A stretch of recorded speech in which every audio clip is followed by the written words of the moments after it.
Bonjour à tous, Stéphane Fourier, DPO Agency.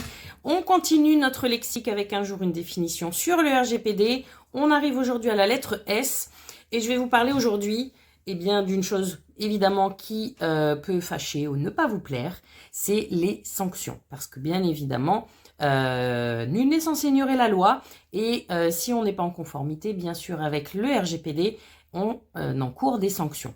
Donc en fait, à l'issue de contrôle ou de plainte, en cas de méconnaissance des dispositions du RGPD ou de la loi en général sur la protection des données, que ce soit les responsables de traitement ou même vos sous-traitants, eh bien la CNIL peut prononcer des sanctions à l'égard des responsables de traitement qui ne respecteraient pas justement ce RGPD.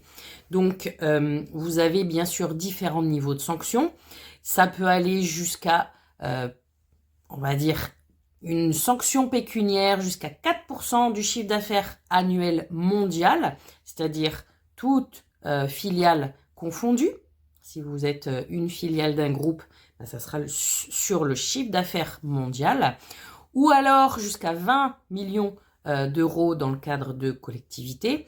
Bien sûr, ces sanctions peuvent être rendues publiques. Donc pour moi, ces sanctions de la CNIL sont un détail parce que la perte de confiance des clients, la perte de l'image de marque et parfois la perte d'exploitation dans le cadre d'une cyberattaque, puisque bien sûr la protection des données étant faible, vous risquez des cyberattaques, violations, etc.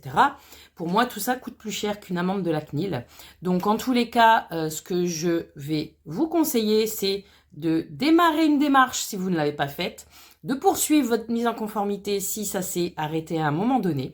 Je reste bien sûr à votre disposition pour toute question ou besoin de conseils et je vous dis à la prochaine fois pour la suite de la lettre S dans notre lexique. Bonne journée!